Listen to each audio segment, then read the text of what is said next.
ไปดีวันนี้กลับมาพบกับข้าพเจ้าเช่นเคยเนาะพบกับซ่องลาวแฟนทูเดย์เนาะวันนี้ก็ผู้ดีหากินข้าวแรงแล้วออกมาเปิดมีเวลาว่างหน่อยนึงออกมาแถวสีหอมเนาะ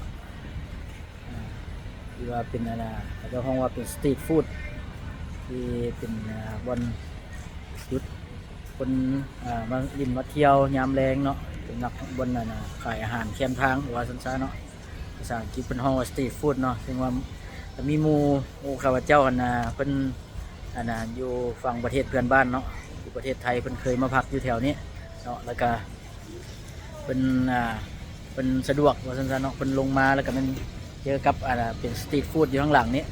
เป็นมักย่างเที่ยวเบิ่งบรรยากาศแล้วก็มากินอาหารว่าซะมันอาหารมันจะคล้ายกับอาหารอยู่บ้านเพิ่นแต่วันนี้เพิ่นขึ้นฮอดเพิ่นก็ส่งบอกให้ลองมาถ่ายบรรยากาศให้เบิ่งแน่สีหอมเพิ่นบ่ได้มาหลายปีแล้วว่ามันมีการเปลี่ยนแปลงพัฒนาไปแนวใดเนาะวันนี้ก็สิเลยสิพามาเบิ่งบรรยากาศที่บริเวณสีหอมบางคนก็เคยมาแล้วบางคนก็หรือว่ายังวันได้มาเที่ยวก็อยากติดตามชมน้ำกันเนาะนี่ก็แม่นบริเวณสีหอมเนาะเป็นจุดทำวิทย์มันอาซียางมาเพิ่งบริเวณนี้เนาะเราจะห้องห้านแหนมเนืองโอ้ห้านนี่มันห้านดังเลยแหละห้านดังเดี๋ยวมี2 สาขาเพิ่นเท่าที่เราถือได้เคยไปกินห้านเพิ่นหลายเทื่อแล้วเนาะอาทิตย์ก่อนนี่ก็มากินอยู่นี่อาหารขึ้นซื้อดังมันแหนมเนืองเลยแหละห้านนี้เนาะมีนักท่องเที่ยวมักมากินหลายมีทั้งนักท่องเที่ยวภายในแล้วก็ทางต่างประเทศเนาะเรามากินห้านนี่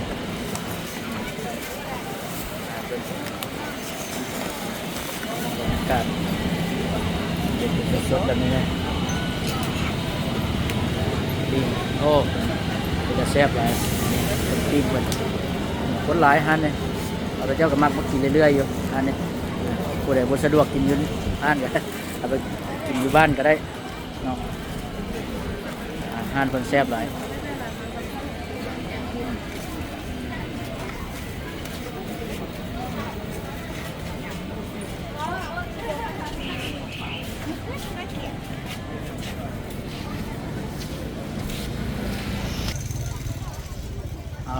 จากจุดที่หนึ่งเขาสิไป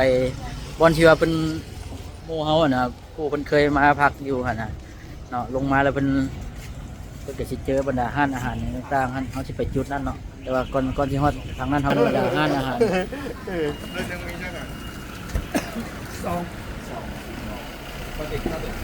ห้านขายผลไม้ดอกไม้เนาะทุเรียนผักม่วงหลายอย่างโอ้จะกินแซ่บเลย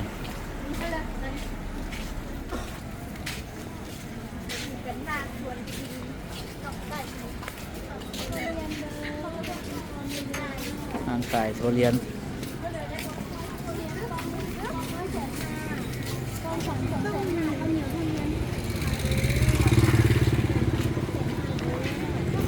อันนี้ขายทุเรียน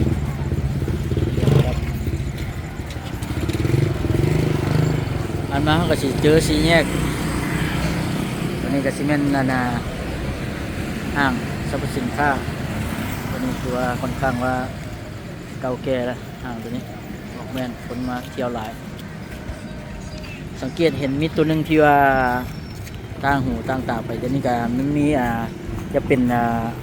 บอนกั้นบอกว่าจะห้องกั้นบ่ให้รถเข้าไปเนาะจะเป็นบอนให้เฉพาะให้คนยางบริเวณนี้แต่ก็ยังเห็นมีรถจักรไปจอดอยู่เนาะบนเจ้ายางบางทีเพิ่นอาจจะหากระเฮ็ดแล้วแต่ว่ายังบ่ทันได้มีการประกาศหรือปรับปรุงเชื่อเราเพิ่นอนุญาตให้จอดปกติบ่ตัวนี้เขาก็บ่แน่ใจตัวนี้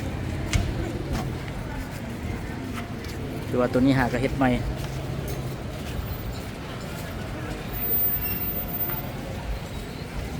นี่ก็สิเป็นห้านขายน้ำเต้าหู้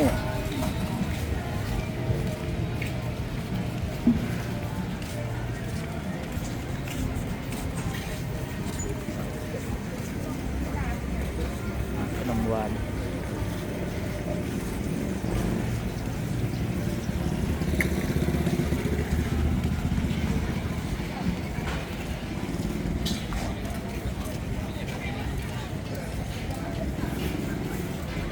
คนหลายเนาะ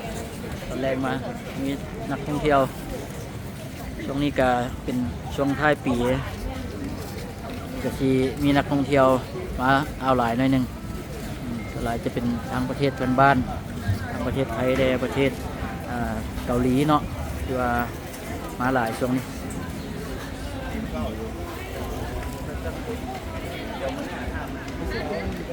บริเวณนี้ที่ว่าเพิ่นเคยมาอยู่แม่นโรงแรมนี่เนาะหมู่เฮาเพิ่นก็สิคิดฮอดบรรยากาศได้ลงมาก็สิแม่นจะเก่าหันเป็นก็เจ้าขายเป็นเต้นเป็นอยู่แคมป์ทางแบบนี้แต่ว่าเดี๋ยวนี้ฮู้เจ้ามีการยกย้ายเข้าไปขายเครื่องอยู่บริเวณด้านในพุ่นเนาะพอดีเฮามาฮอดอยู่นี่เฮาก็สิพาเข้าไปเบิ่งว่าอาหารมีประเภทแบบใดแน่เนาะ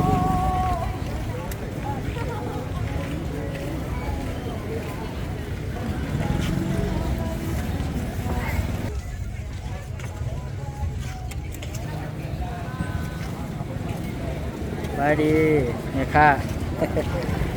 ค่าขายเครื่องน้ำเลยเอาซื้อซอยคนเด้อซอยนี้มันจะรันออกเราทำได้ทั้งค่ากับอะไรทั้งค่า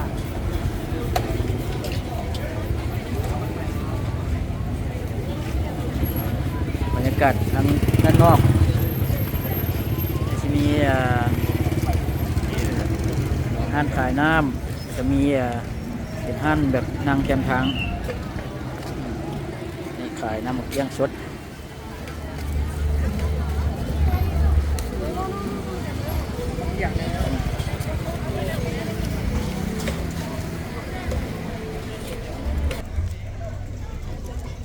เดี๋ยวเขาสิพาเขาไปเบิ่งกันอาหารข้างในฮะเนาะ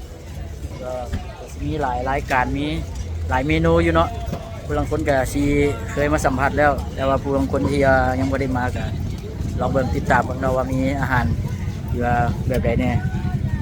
เดี๋ยวมื้อหน้ามีโอกาสมากับมาแวะลองกินเบิ่งเนาะ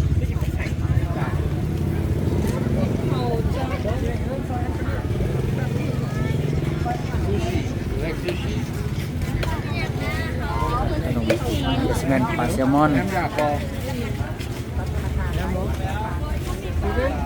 ปลาแซลมอนอาหารมีหลากหลายเนาะมีฮอตอาหารแบบบ้านๆเขาจะเป็นกุ้งเต้นมันตัวเป็นๆเยอะ เต้นโอ้ในขวางแมงไม้เราไปเจ้ามากเลยนี่แมงไม้ปูกุ้งเต้น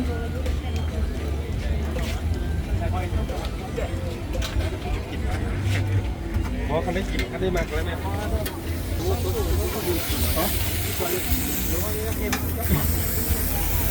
เมนูนี้ปิ้งแซลมอนแซ่บเวอร์แซลมอนคุ้มมาคุ้มมาได้หายไปเด้อแซลมอนหน้ามือมาได้สบายดีโอ้หอยแครงตัวใหญ่เลยทำ2 มือ2 นิ้วด้วยนะ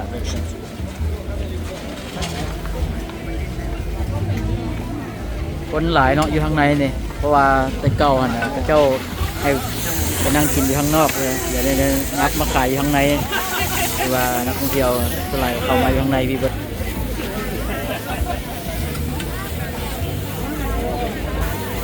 เขียนนะตัวเนี่ย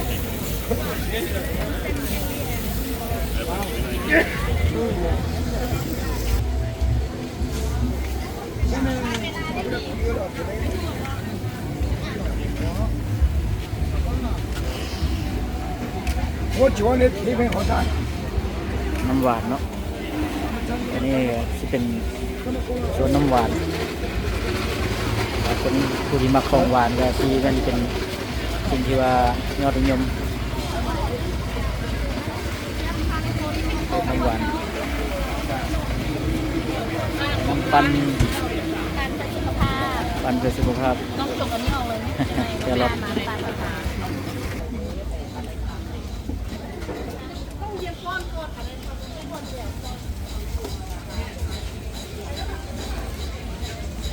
ยำสลัด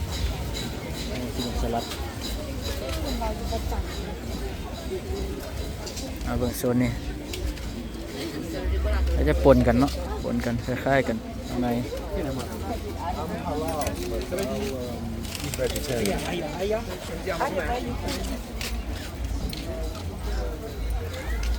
โอ้ตัวนี้ครับไข่ลูก ไข่ลูกไข่ลูก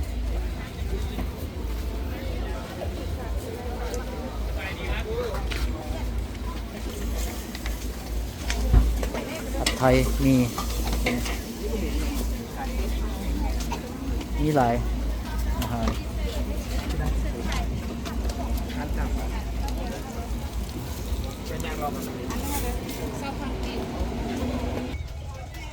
มีหลากหลายเมนูอยู่เนาะอันน่ะที่ว่าปกติข้าพเจ้าก็บ่ค่อยได้เข้ามากินปานใดแต่ว่าหลายก็กินอยู่บางเมนูกับแต่ว่าก็บ่ได้เข้ามานั่งมาเลาะอยู่ข้างในแบบนี้แต่มื้อนี้ก็มาอัปเดตให้เบิ่งว่ามีการพัฒนาไปน้อยหลายส่ำใดเนาะอยู่บริเวณสีหอมเฮาเนาะก็ถือว่าปรับปรุงใหม่หลายอย่างมีบรรดาห้างหยังเพิ่นก็มีการซับซ้อนเข้าไปให้ขายเพื่อนอยู่ทางในพุ่นละก็ฝากหมู่คู่ผู้ใดที่ว่าสนใจอยากมาเที่ยวเนาะปัจจุบันนี้ก็ถือว่ามีการพัฒนาไปหลายละเชิญได้เนาะอยู่ที่สีหอมหรือว่าเซ็นเตอร์พอยต์เฮาภาษาวัยรุ่นก็จะห้องเซ็นเตอร์พอยต์เนาะ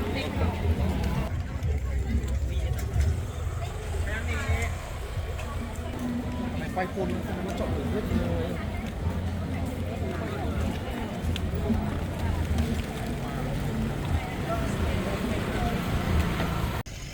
เที่ยวลงไปเมื่อกี้ก็ถือว่าเป็นบรรยากาศการพาย่างชมเนาะหรือว่าเบิ่งสตรีทฟู้ดอยู่สีหอมเนาะแต่ว่าอีพีต่อไปนั่นสิพาท่านผู้ชมไปเที่ยวไปเบิ่งบนไหนตื่นมันติดตามกันพอต่อไปสำหรับวันนี้ขอบใจเจอกันอีพีหน้าขอบใจบ๊ายบาย